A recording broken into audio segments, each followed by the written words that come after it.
What's good, everyone? This is a very late video. I am uploading this less than a minute away from the first bounce. So whatever moves I've made on screen, which I have made already, is locked in. This is what we've got going. I was dwelling on the moves for the last 30 minutes. There's so many blokes I wanted to get in, so many people I wanted to cash in on. And there's zero downgrade options, not a single one. Blokes like your Lachlan Smith ruck for Bulldogs got dropped. We had Joyce in the back for Brisbane, and Dane Zorko was a late out and he still didn't get a game. So just completely a wasted, don't even go there. So I've had no options and I've just gone with my gut to who I wanted to get in, looking at matchups and break evens and that sort of thing. So this is what I have going. So I have decided on, it was either McCluggage or Dale. I had a look at break evens. McCluggage is around the 75 region, which I think he's very much going to obtain tonight playing. Right now, as we speak, the first bounce has already commenced. I believe that, yeah, he is going to go quite big, and I'm just going to watch one more week potentially to see if the pick is worth it. I have elected to go with Bailey Dale, who was around break-even of around 55. I just think his matchup this week, specifically against Carlton, is, yeah, going to be prepared for a massive score under Marvel. Yeah, I just jumped on because he's just been building. He's just got a bigger score each week. The week before this one was 141 and then 128 now.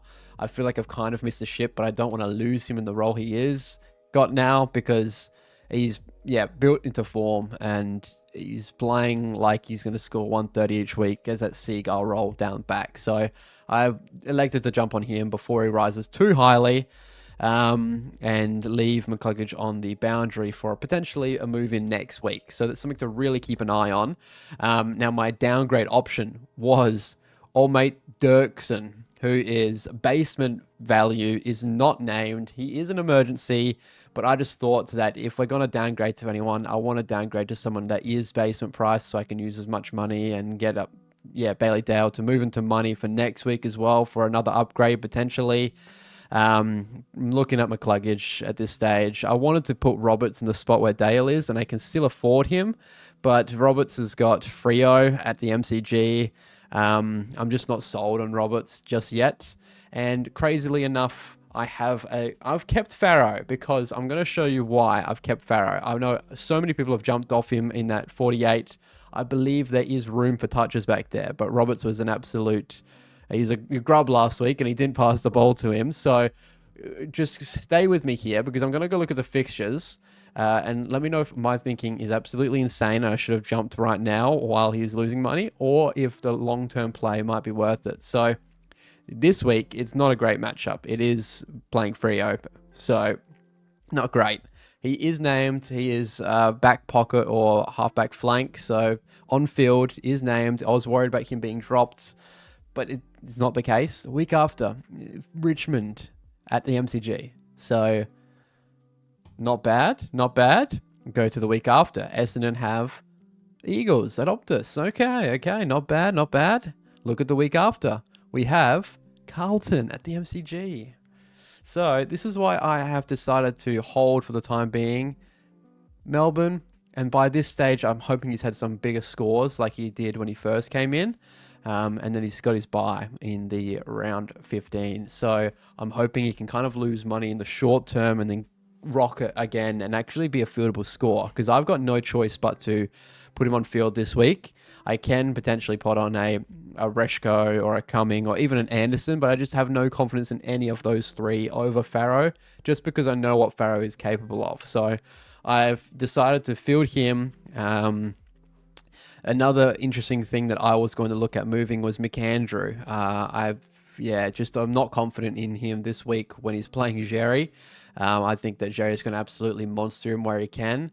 But I know that McAndrew's break-even's around that 50 mark. So if he gets around that 50 mark, he gets one more week, then it's Crow's bye, and I can try and move him in the bye. Now, who else I did trade out? I did trade out Tanner Bruin, who I have had enough of. He is probably going to get a little bit more midfield time tonight, I do think, because I think Warple got managed, so that role is to be filled by Bruin, I think. But Yeah, I gave him one more week last week, and he only put out 76. His break even is around 89 now, so I thought now's the time to jump off and yeah, go in for Bailey Dale. Keane Coleman was one that I was looking at potentially moving as well, but because that old mate Dane Zorko was a late out, he might get a little bit more of the ball down back, filling that half back role for the day. So holding on him. The only issue being that we are thin on the bench for defense. So if we've got any late outs here, we've got no one to really fill that role. I'm not worried because moves will be made next week, most likely. I'm looking at Jacques to potentially be moved out to just get rid of him, move the money. I was really hoping he'd have another game because he is to be made money. He's in that region where his break even is still in the 30s or so. So a game would still make him rise in price. But yeah, if he's not playing anytime soon, I probably will move that to another downgrade option. Hopefully, we've got a few this week because there was just nothing available, no one to go down to. There was Henry in the forward line, couldn't make it happen. So yeah, those are the moves that we've made, and I'm not happy with them, but I'm not really upset with them. It could have gone much worse. I don't like Jagger, Murdoch, and Farrow all playing in the midfield. But at least we get one of the blokes. We basically finished our defense for now because Lindsay I'm happy to hold for the time being because his scoring up is fine. I know a lot of people jumped off, but he's one of my lower down the list of who I want to move on. Farrow, I'm confident that he's going to rise. Cook is absolutely last priority. He's staying for a long time. McAndrew was really close to being moved on. I was this close to trading him this week, but I just thought that it would break even a 50. I can probably hold for the buy. And then Jack's to be gone probably next week if he's not named. He is on the emergency list, so something to keep an eye on. Dirksen, I've got no idea if he's... I've just saw that on a forum, to be honest, that he is a chance to be back in. He's really young and he is named in the emergency, so he's closer to playing again than he isn't. So I'm fine with that. But this is what we're rolling with. I'm trying to bargain hunt at this stage because of our season being kind of ruined at the start with our big injury, what do you call it, plague with Goulden, with Petrarca, with Rosie, with all of them being injured. I've decided to just go for bargains this year instead of going for the high-end ones. Some fallen primos, which are kind of Dale. He didn't really drop off. He had a couple lower scores and lost a little bit, but he's still always a primo. And Kluggage as well. I still think he's got one more week to keep an eye on him. Only had 77% time on ground last week, and that was his highest for the year. So going to keep an eye on what it looks like this week as well as they ramp him up. So yeah, that's the moves this week. Into captains, we also have not a lot of captain options, especially early on in the round. So back end, we do have a few when it comes to Bonts playing Carlton, Jackson playing Essendon, which is my captain choice for the round. I just think that he could go massive again. He's had 3 140s in a row. But I don't like that the Bont is playing Carlton at the same time. Actually, he's not. He is playing on a Saturday night, whereas... it might be something I can do Bont Vice, but I've got no one to jump in the role of filling a captain. Like, Jax is in the same game, can't use him. Carlton playing in the same game, can't use him. Schomburg, something to keep an eye on. I could use Schomburg as a loop, except there's no one on field that's playing that late. So yeah, it's just not going to happen. I think I'm just going to have to hope and pray with Jackson having a big score, and I'm going to stick to Vice and Dacos. It's not to be taken, to be honest. I'm just going to leave it and hope and pray and see what I can do with it if he scores massive, but that's who we're rolling with. I'm just set and forget with Jackson. He hasn't let me down just yet. And that's that. We've got 19 trades left, which is...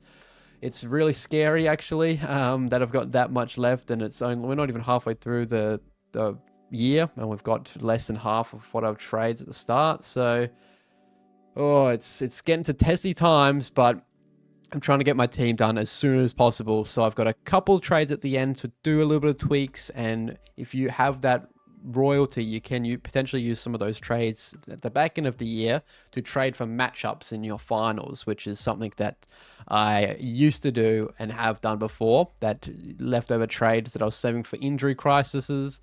I've traded for specific primos for a big round if I'm playing in a league matchup or something like that. So that's what we're rolling with. I did create a whole entire title and thumbnail for McCluggage that I'm probably going to use next week when I eventually get him, but you're not going to see that one. You're going to see it next week. Going to have to quickly whip something up with Bailey Dale or that there's been bottom of the barrel picks. I've got no idea what I'm going to do, but that's the video this week. Excellent. Hope everyone else had an easier time to selecting the trades for this week, if any, and I hope that this week goes well for you as well. Thanks for hanging out with me, and I'll catch you in our review for the round next week. Peace out.